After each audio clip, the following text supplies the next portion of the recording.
Баршаңызға сәлем достар. Бүгін біз таңғы асқа өте дәмді мини панкейкелер дайындаймыз. Ең алдымен ыдысқа жұмыртқамызды, қантымызды, сұйық майымызды құямыз. Сосын үстіне тұзды, сүтті құйып, барлығын жақсылап венчиктің көмегімен араластырып аламыз. Содан соң үстіне електен өткізілген ұнды қосамыз. Қопсытқышты салып, жақсылап біркелкі масса пайда болғанша араластырамыз.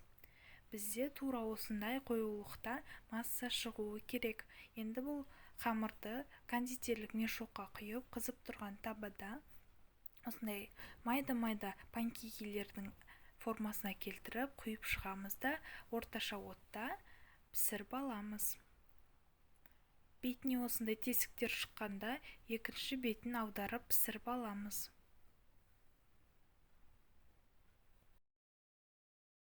Піскен панкейкелерімізді бір ыдысқа салып, толықтай суытамыз.